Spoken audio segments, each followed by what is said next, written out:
Muzeylər xalqın milli xüsusiyyətlərini, tarixini təcəssüm etdirən, zəngin irsini qoruyan və onun təbliğində mühüm rolu olan mədəniyyət ocaqlarıdır. Bu baxımdan ölkəmizdə fəaliyyət göstərən müxtəlif profilli muzeylərin gələcək nəsillərin milli mənəvi inkişafına, onların ənənələr əsasında tərbiyəsinə ciddi təsiri danılmazdır. Uşaqlar keçmişimizi, mədəniyyətimizi, adətlərimizi, milli dəyərlərimizi ancaq kitablardan deyil, həm də ötən əsrlərin müxtəlif hadisələrindən xəbər verən eksponatlardan öyrənirlər. Muzeylərin gələcək nəsillərin milli mənəvi inkişafına, onların ənənələr əsasında tərbiyəsinə ciddi təsiri danılmazdır.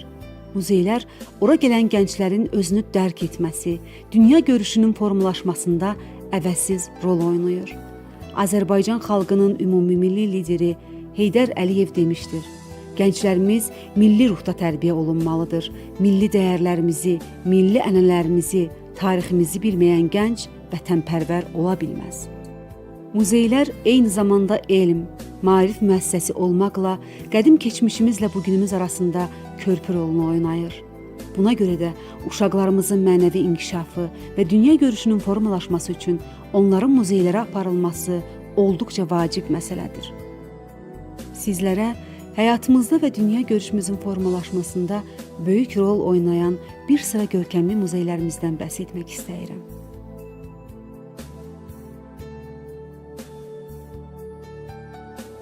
Azərbaycanın ən qədim muzeyi hesab edilən Milli Tarix Muzeyi 1920-ci ildə yaradılıb. Muzeyin fəaliyyət göstərdiyi bina 1896-cı ildə inşa olunub. Mülkün keçmiş sahibi isə neft maqnatı Hacı Zeynalabdin Tağıyev olub. Muzeyin kolleksiyalarında qədim zamanlardan bu günlərədək Azərbaycanın tarixinin əks olunduğu, ölkənin siyasi tarixinin və sosial-iqtisadi həyatının sənədlərinin əsli toplanıb.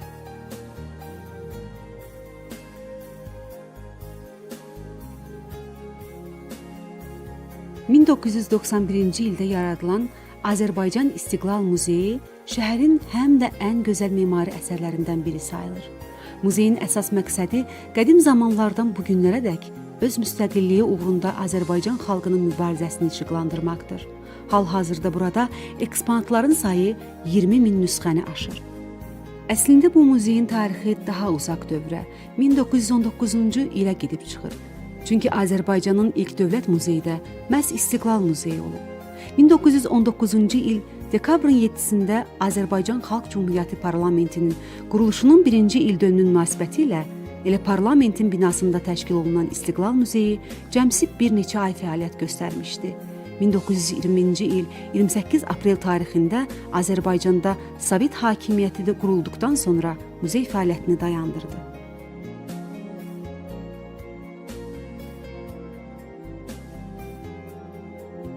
Fəvvarələr meydanında yerləşən Nizami Gəncəvi adına Ədəbiyyat Muzeyi şəhərin ən estetik binalarından birində yerləşir.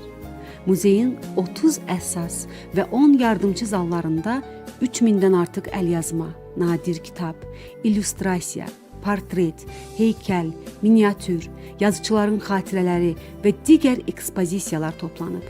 Poeziyamızın klassiki Nizaminin İskəndərnamə poemasının 1413-cü ildə yazılmış əlyazması muzeyin fəxri hesab olunur.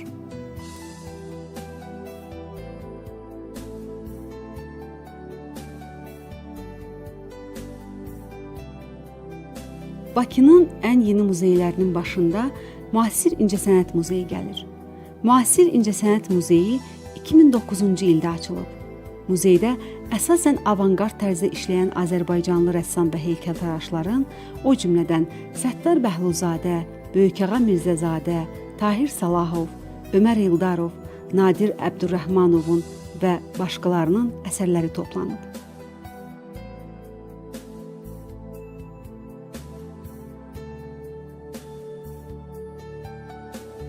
Xalçaçılıq sənətini sevənlər üçün çox diqqət çəkən yer olacaq muzeyin binası Bakı bulvarında yerləşir. Muzeyin tərkibinə 14 minə yaxın xalça, tikmə, geyim, mis qablar, zərgərlik əşyaları, şüşə, taxta və keçə məmulatları daxildir. Yolu bulvara düşənlər mütləq ziyarət etməlidir.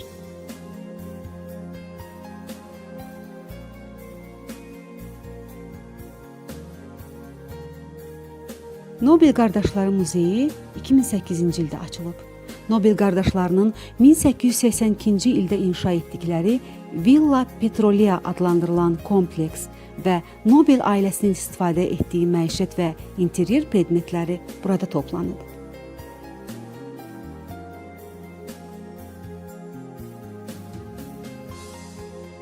Bu muzeydə Azərbaycanın qədim daş dövründən son orta əsrlərədək tarixinin bütün mərhələlərini əks etdirən arxeoloji tapıntılar, 19-20-ci əsrin əvvəllərinə aid etnoqrafik materiallar nümayiş etdirilir.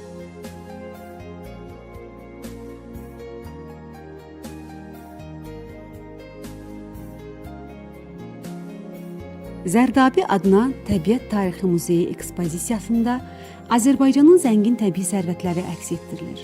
Muzey zoologiya, paleontologiya və geologiya bölmələrindən ibarətdir. Zooloji bölmə faunanın onurğasızları və onurğalılarından ibarətdir. Paleontologiya bölməsinin böyük marağa səbəb olması onunla izah olunur ki, burada nadir eksponatlar yerləşir. Geoloji bölmədə isə Azərbaycanın faydalı qazıntıları öz əksini tapır.